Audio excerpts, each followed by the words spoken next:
Guys, आपका हमारे YouTube channel पे स्वागत है। तो गाइस, आज हम पढ़ने वाले हैं क्लास 9 का साइंस का चैप्टर नंबर 2 इलेक्ट्रिसिटी। तो आज इस वीडियो से हम इलेक्ट्रिसिटी चैप्टर शुरू करेंगे और अगले पार्ट में हम इसका अगला टॉपिक सॉल्व पढ़ेंगे। तो ये इंट्रोडक्शन वीडियो की इलेक्ट्रिसिटी होती क्या है और इसके बाद हम इलेक्ट्रिक करंट पढ़ेंगे। ठीक है, तो चैप्टर नंबर 12 इलेक्ट्रिसिटी से मतलब आपको क्या समझ आता है? इलेक्ट्रिसिटी जो हमारे घरों में तो रोज आती ही आती है। ठीक है, अब इलेक्ट्रिसिटी होती क्या है आखिर? तो ये आपके एनसीईआरटी बुक से ही सारा जो भी है, जितना भी यहाँ पे लिखा है, उनको मैंने बस छोटी छोटी फॉर्म्स में लिख दिया ताकि आपको ज़्यादा समझ आ जाए। ठीक है, तो चैप्टर 12 इलेक्ट्रिसिटी कहता क्या है, इलेक्ट्रिसिटी होती क्या है?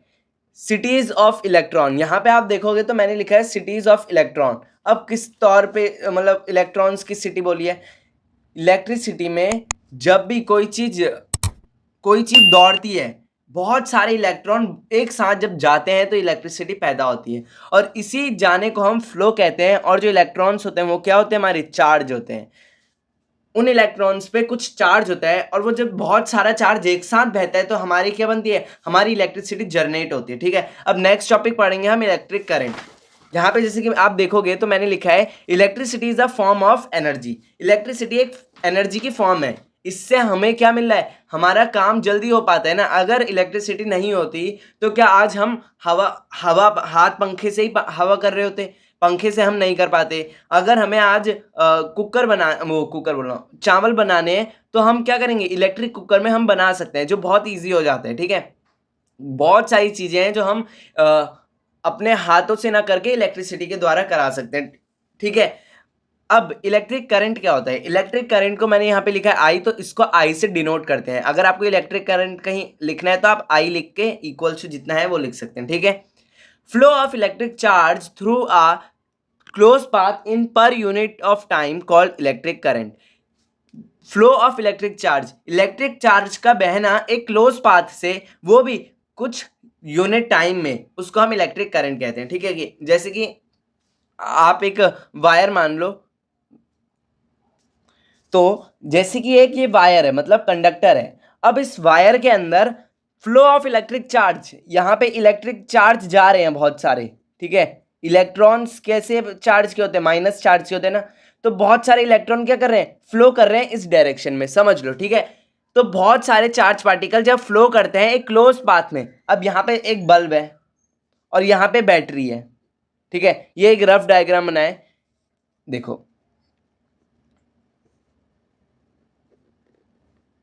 अब आएगा आपको समझ। देखो, ये बल्ब को जलाना है तो इसके अंदर ये वायर है, यहां से बहुत सारे इलेक्ट्रॉन क्या कर रहे हैं? मूव कर रहे हैं, ऐसे जा रहे हैं। ठीक है, अब ये पूरा एक क्लोज पाथ ही तो है। यहां कहीं पे आपको कोई वायर ब्रेक दिखाई दे रही है? जैसे कि अगर मैं यहां पे देखूं तो यहां पे मेरी जो इलेक्ट्रिसिटी है वो पास नहीं हो पाएगी। ये बल्ब मतलब जलेगा नहीं, क्योंकि यहाँ पे क्या है? ये ब्रेक हो रखी है। ठीक है, अगर और इसमें क्या होगा? ये बल्ब जरूर ग्लो करेगा, क्योंकि पूरा क्लोज पाथ है और हमने बैटरी को ज्वाइन करा है। ठीक है, तो कोई भी क्लोज पाथ से अगर बहुत फ्लो होता है इलेक्ट्रिक चार्ज का, वो भी पर यूनिट ऑफ टाइम, कुछ टाइम के अंदर, जैसे कि मैं बोलूंगा कि 1 मिनट के अंदर कितना चार्ज फ्लो कर रहा है एक पाथ से, तो आप, अगर मैंने आपको कुछ गिवन दे रखा है तो आप क्या निकाल लोगे? उसको निकाल लोगे, कितना चार्ज, वो कितना करंट फ्लो कर रहा था उस तार से। ठीक है, तो इसी को हम इलेक्ट्रिक करंट कहते हैं। अब मैंने यहाँ पे कुछ क्वांटिटी और डिनोटेड बाय, मतलब किससे उन्हें दर्शाते हैं, ये सब लिखा है, तो इसको भी देख लो।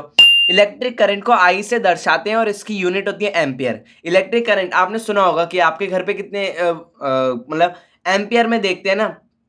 आप अपने चार्जर के पीछे देखोगे तो आपको ए दिखेगा, कुछ वैल्यू होगी 0.5 ए, तो मतलब 0.5 एम्पियर चार्ज आपका लेता है एक चार्जर। ठीक है, चार्ज की यूनिट होती है क्यू, इसको हम इसकी यूनिट होती है कूलम, और इसको दर्शाते हैं सी से। ठीक है, चार्ज को क्यू से दर्शाते हैं, कूलम को सी से, टाइम को टी से, और सेकंड को एस से। ठीक है, ये इनकी यूनिट्स हैं। अब देखते हैं इलेक्ट्रिक करंट का फॉर्मूला। तो जो मैंने यहाँ पे लिखा है फ्लो ऑफ इलेक्ट्रिक चार्ज, वही मैंने फॉर्मूले के भेष में लिख दिया। ठीक है, फ्लो ऑफ इलेक्ट्रिक चार्ज का फ्लो होना in per unit of time, per unit के टाइम में, पर यूनिट मतलब अपॉन में आ जाता है टाइम, पर यूनिट टाइम, उसको हम क्या कहते हैं? इलेक्ट्रिक करंट कहते हैं। I equals to Q upon T. ठीक है, इसको हमने डिनोटेड, जिससे हम डिनोट करते हैं ना इन्हें, उस लैंग्वेज में लिख दिया। अब आगे बढ़ते हैं।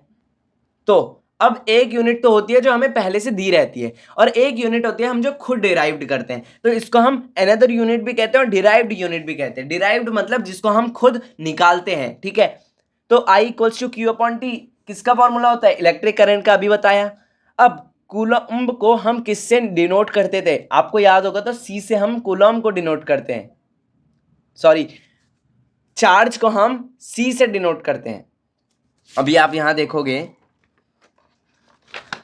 तो चार्ज को Q से डिनोट करते हैं, तो हमने Q लिखा है, और Q की यूनिट क्या होती है? कूलम, और कूलम को हम क्या करते हैं? C से डिनोट करते हैं, और T को टाइम कहते हैं, और टाइम की यूनिट होती है S, और सेकंड को हम S से दर्शाते हैं। तो ये S ऊपर जाएगा तो S CS -1 हो जाएगा, ठीक है।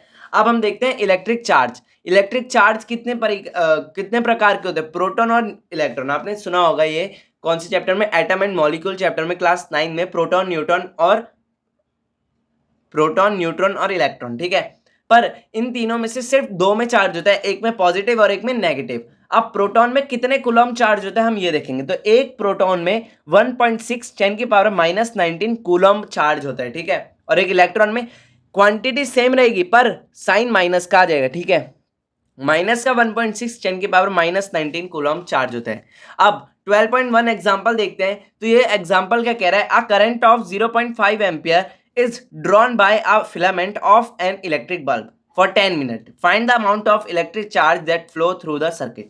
अभी मैंने आपको बोला था कि आपको कुछ एम्पियर दे रखा होगा और वो आपसे बोलेगा कि इलेक्ट्रिक चार्ज निकालो। तो अभी मैंने आपको I equals to Q upon T formula बताया था, ठीक है। तो गिवन क्या क्या है हमें? I हमें 0.5 एम्पियर दिया है, टाइम हमें 10 मिनट दिया है। अब एक होती है टाइम की स्टैंडर्ड यूनिट। स्टैंडर्ड यूनिट हमारी टाइम की सेकंड होती है। कहीं भी आपको कोई भी टाइम अगर आर में दिखे या मिनट में दिखे तो आप उसको पहले सेकंड में कन्वर्ट करोगे। जैसे यहाँ पे 10 मिनट है तो 10 मिनट को 60 से मल्टीप्लाई करेंगे तो 600 सेकंड आएगा। अब आई का फॉर्मूला क्या होता है? I equals to Q upon T, लेकिन और फिर हम इसमें इनकी वैल्यू डाल देंगे। आई हमें 0.5 दिया है, क्यू हमें निकालना है, और टी हमें 600 दिया है, ठीक है। अब आगे बढ़ते हैं। तो यही लिखा था पीछे भी। अब ये 600 यहाँ डिवाइड में इधर जाएगा तो क्या हो जाएगा? मल्टीप्लाई हो जाएगा, और Q की वैल्यू मतलब हमें चार्ज निकालने, तो Q को तो हम चार्ज ही कहते हैं। चार्ज यहाँ रह जाएगा। अब मैंने इसको सीधा करके लिख दिया। अब 0.5 से पॉइंट हटेगा तो नीचे 10 आ जाएगा, और 600 मल्टीप्लाई में तो है ही, 0 से 0 कटेगी, इनको मल्टीप्लाई करेंगे 300 कूलम। मतलब 300 कूलम हमारा चार्ज बह रहा है सिर्फ 10 मिनट में एक बल्ब के अंदर से, ठीक है। अब बढ़ते हैं, हमारा एग्जाम्पल तो हम निकाल लिया। अब एक क्वेश्चन है आपका इन टेक्स्ट क्वेश्चन, एनसीईआरटी की बुक में देखोगे पेज नंबर 200 पे, क्वेश्चन नंबर 3 देखो। Calculate the number of electron constituting 1 coulomb of charge. तो ये क्वेश्चन को भी हम जल्दी से सॉल्व करते हैं, और ये क्वेश्चन बहुत ही ज्यादा इंपॉर्टेंट है, पेपर में हमेशा आता है, ठीक है। तो ये है आपका थर्ड इन टेक्स्ट क्वेश्चन। तो ये क्या कहता है? अब हमें यहाँ पे एक नई चीज पता लगेगी कि कैलकुलेट करो नंबर ऑफ इलेक्ट्रॉन, कि एक कूलम चार्ज में कितने नंबर ऑफ इलेक्ट्रॉन्स होते हैं। ये बहुत सारे इलेक्ट्रॉन होते हैं एक कूलम चार्ज में। अब हमें निकालने की कितने होते हैं? बहुत सारे तो होते हैं, पर होते कितने? तो सबसे पहले मैंने आपको बताया था कि एक इलेक्ट्रॉन में कितने कूलम चार्ज होता है? 1.9 10⁻⁻19 कूलम, ठीक है। 1.6 होता है, सॉरी, ठीक है। इतने कूलम चार्ज होते हैं। अब आप बोलोगे आपने तो बोला था -1.6 10⁻⁻19 कूलम होता है। माइनस आप नहीं भी लिखोगे तो भी चलेगा, ठीक है। अब अगर आपको क्वेश्चन को सिंप्लीफिकेशन के साथ करना है तो माइनस मत लगाओ, वरना वो बाद में जाके कट जाते हैं, ठीक है। अब ये 1 यहाँ पे है।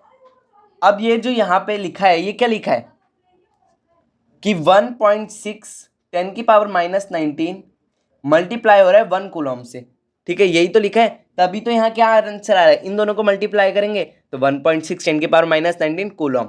अब ये चीज यहाँ मल्टीप्लाई हो रही है तो यहाँ आएगी तो ये डिवाइड नहीं हो जाएगी, और 1 कूलम हमारा वहीं रह जाएगा, ठीक है। अब इसको मैं सीधा करके लिख देता हूँ, 1 कूलम 1.16 10⁻, ठीक है। अब 10, ये माइनस का 19 है, ठीक है। 10 यहाँ माइनस की 19 के पावर के साथ है, तो ऊपर जाएगा तो प्लस 19 हो जाएगी पावर, और 1.6 तो ऐसे ही रहेगा, ठीक है। अब क्या करेंगे?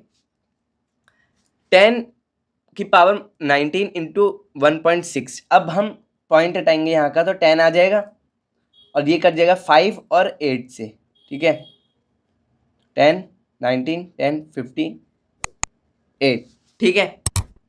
ओ सॉरी 50 नहीं 5 आएगा यहाँ पे, ठीक है। अब देखो, अब आता है आपको बहुत ज़्यादा इंपॉर्टेंट स्टेप है ये, 1 कूलम 10 की पावर इंटू 5 अपॉन में 8। यहाँ पे मैंने जगह छोड़ी है, मैं बताता हूँ आपको क्या करना है। देखो 10 के पावर 19 जीरो है, तभी तो 10 की पावर 19 हुआ है। 10 की पावर के 19 का मतलब है कि 10 के पास जीरो कितने हैं, 19 जीरो है। अगर मैं एक जीरो इसको 5 को भीख में दे दूं, समझो मैं मेरे पे कितने 19 रुपए, और एक लड़के के पास 5 रुपए हैं लेकिन उसे 6 रुपए की कोई चीज लेनी है, वो 60 रुपए की कोई चीज लेनी है, ठीक है। तो मैं उसको जीरो दे सकता हूं, तो मैं 5 को जीरो दे दूंगा, तो ये क्या 50 नहीं हो जाएगा, ठीक है। ये एग्जाम्पल समझ नहीं आया, कोई नहीं, मेरे को भी थोड़ा अजीब लगा। देखो 10 के पावर 19 जीरो थी, 5 को ना जीरो की बहुत ज़रूरत थी, तो इसने बोला भाई 10 मेरे को ना एक जीरो दे दे, तो 10 ने बोला चल ले भाई एक जीरो ले ले। अब 10 के पास क्या 19 ही रहेंगी, 10 के पास 19 क्यों होंगी, 19 तो पहले थी जब उसने जीरो नहीं दिया था, अब उसने जीरो दे दिया तो 18 हो जाएगी, ठीक है। तो 1 कूलम, अब ये कट जाएगा कितने पे, 1 पे, इसको डिवाइड करेंगे, वैसे तो 6.25 आएगा पर मैं आपके लिए कर देता हूँ। यहाँ पे क्या आएगा, 6 8 जा 48, 2 0 16 4 0, ठीक है। अब ये कैसे आया, 6 4 जा 6 8 जा 48, पॉइंट लगाएंगे तो 0 आ जाएगा, 2 और 5 यहाँ पे, ठीक है। तो क्या आ रहा है, 10 की पावर 18 इंटू 6.25। अब इसको सीधा करके लिख देंगे, ये चीज़ ना आपने गलत लिखी है, तो ये 6.25 10 की पावर 18 क्या हो जाएंगे, इलेक्ट्रॉन होते हैं कितने, कितने चार्ज में, 1 कूलम चार्ज में 6.25 10 की पावर 18 इलेक्ट्रॉन्स होते हैं, ठीक है। तो ये वीडियो हम यहीं ख़त्म करते हैं। तो अगर आपको पसंद आई होगी तो वीडियो को लाइक करना, चैनल को करना सब्सक्राइब। हम अगली वीडियो में पढ़ेंगे electric potential and potential different, और ओम लॉ तक जितना भी है ना सारा एक वीडियो में कवर करेंगे। तो अगली वीडियो बहुत ही ज़्यादा इंपॉर्टेंट होने वाली है, तो उसको जरूर देखना, और वीडियो अच्छी लगे तो लाइक करना, चैनल को करना सब्सक्राइब। तब तक ले take care of your and your family, bye bye.